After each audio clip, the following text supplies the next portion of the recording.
इसे कहते हैं नहर ए बहसत, यानी मुगल बादशाह द्वारा बनाई गई उस दौर की नेचुरल एसी। इसे जन्नत की नहर भी कहते हैं, जो पूरे लाल किला के अंदर बहने वाली एक खास पानी की नहर थी, जो शाही महलों के बीचों बीच से होकर गुजरती थी। और यही वो जगह है जहाँ पर शाहजहां बैठकर इस मूवमेंट का मजा लेते थे। और ये है नौबत खाना, जहाँ से शाहजहां ढोल नगाड़े, शहनाई और शाही संगीत के साथ दीवान ए आम यानी अपनी राजगद्दी पर बैठने के लिए जाते थे। और यहीं पर आज हमारे देश के प्राइम मिनिस्टर हर 15 अगस्त के दिन आज़ादी का शाही तिरंगा फहराते हैं। सो हेलो वेलकम गाइस, मैं जाने वाला हूँ लाल किला। और आज इस वीडियो में लास्ट के एंड तक आपको वो चीज़ें देखने को मिलेंगी जो शायद ही आज से पहले आपने कभी न देखी हो। और मेरे भांजे भी जाने के लिए रेडी हो चुके थे। हाय बोलो हाय।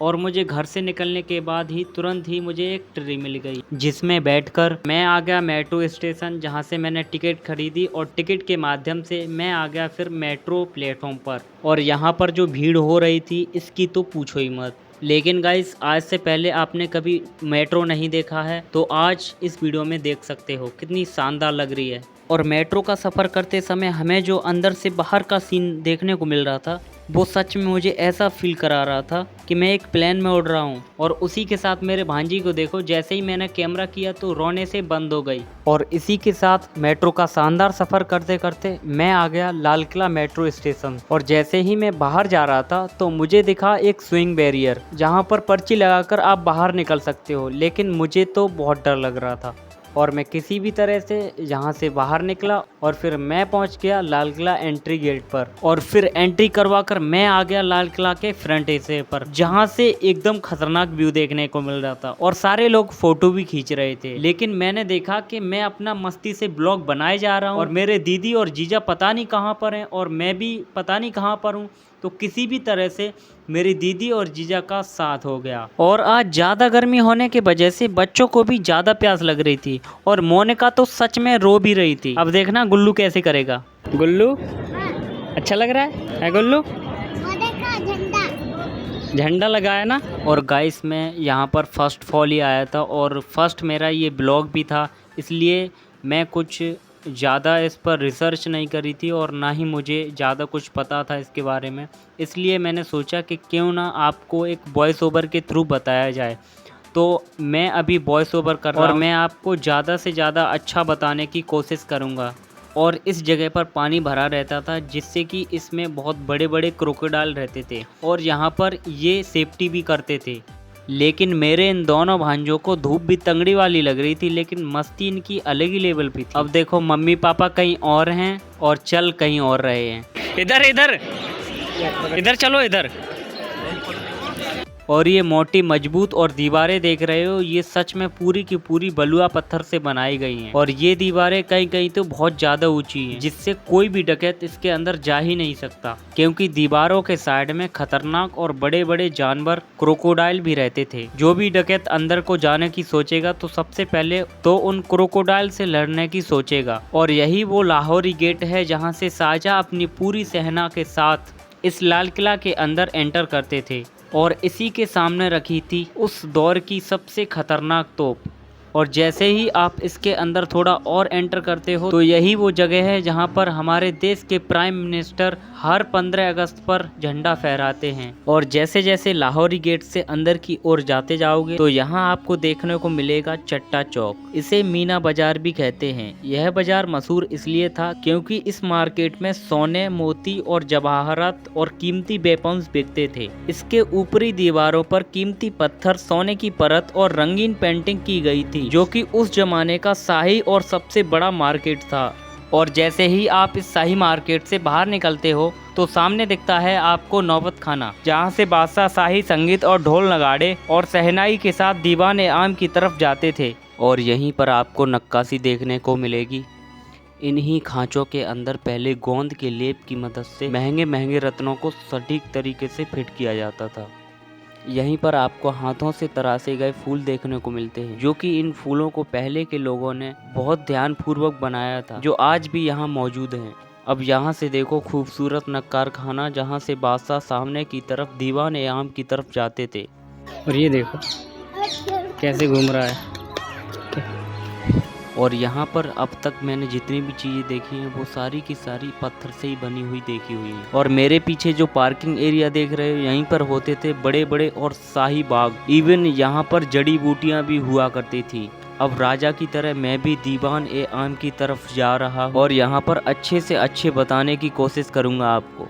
और यही है वो दीवान ए आम जो नक्कार खाने की तरफ से आकर अपने राजगद्दी पर बैठने के लिए आते थे और इसी राजगद्दी पर बैठकर लोगों की बातों को सुनते थे। और ये कोई आम गद्दी नहीं थी जिसमें सोना, चांदी, हीरे, मोती और जवाहरात लगे हुए थे। ये स्ट्रक्चर देख रहे हो, ये कितना शानदार स्ट्रक्चर, कटे हुए पत्थरों से। कुछ भी सही, यहाँ पे जो कूड़े कचरे का सामान इसमें डाल सकते हो, क्योंकि ये भी ना पत्थर का ही बना है।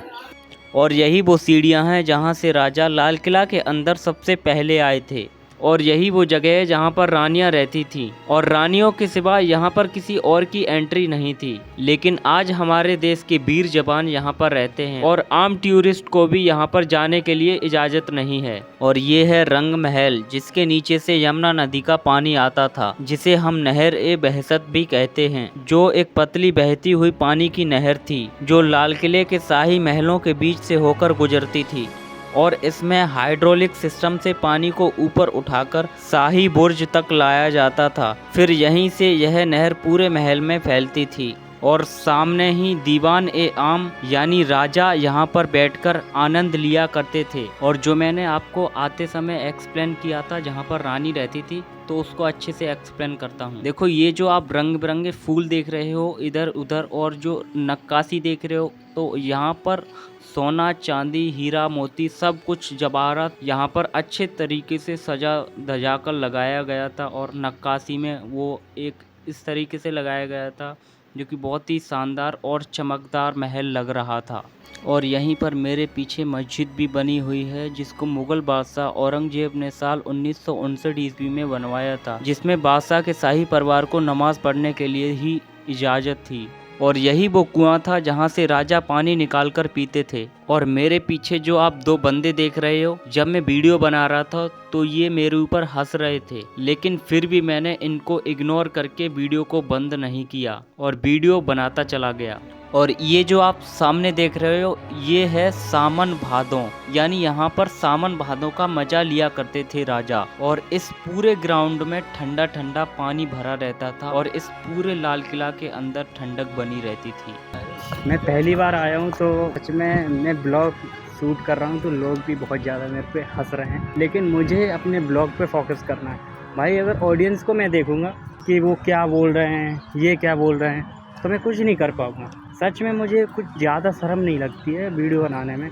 अब कोशिश करूँगा ज़्यादा से ज़्यादा अच्छा कंटेंट बनाने की कोशिश करूँगा, आपको अच्छी से अच्छी चीज़ें एक्सप्लोर करना सिखाऊंगा। कुछ भी लगा, ये सब लाल बलुआ पत्थर से बना हुआ है। यहाँ छोटे छोटे वो लगा दिए, यहाँ पे स्कैनर को स्कैन करके देख सकते हो यहाँ की सारी चीज़ें। ये सब बलुआ पत्थर से ही बना हुआ है। ऐसे पेड़ मैंने कभी नहीं देखे और आज देख रहा हूँ भाई साहब, पता नहीं इनका क्या नाम है क्या नहीं। आप बताना कि जो पेड़ देख रहे हो, ये फूल देखो, ये पेड़ देखो, ये पेड़ कौन सा है? देखो, ये है म्यूजियम। और सबसे पहले मैंने इसे देखा तो मुझे ऐसा लग रहा था कि ये कोई यूनिवर्सिटी है, और इतना शानदार लग रहा था ये कि सोचो मत। मैंने पहली बार देखा तो मैं देखते ही रह गया। फिर मैं आया इसके अंदर, जहाँ पर राजा के उस दौर के औजार रखे हुए थे जिसने पूरे भारत के सल्तनत को हिलाकर रख दिया था। यहाँ पर तीर कमान और तलवार और गन्स भी रखी हैं जो मुगल बादशाह की लड़ाई की अहम भूमिका निभाते थे। और बादशाह के वही हूबहू कपड़े भी रखे हुए हैं जो कि बादशाह उस दौर में पहना करते थे। यहाँ पे जो पहले ये होता था, और ये भाई साहब बहुत अच्छा लगता होगा यहाँ पे, ये देखो। सो गाइस, इस पूरे लाल किला की जर्नी आपको कैसी लगी कमेंट करके ज़रूर बताना। और इस चैनल पर मैं ब्लॉग भी डाला करूँगा। और सच में मैं आपको एक चीज़ बता रहा हूँ कि इस वीडियो को बनाते बनाते मुझे बहुत ज़्यादा थकावट महसूस हो रही थी और बहुत ही मेहनत लगी है इस वीडियो को बनाने में। तो इस वीडियो को ज़्यादा से ज़्यादा लाइक और शेयर एंड सब्सक्राइब ज़रूर करना। मिलते हैं अपनी नेक्स्ट वीडियो के साथ, तब तक के लिए जय हिंद, वंदे मातरम।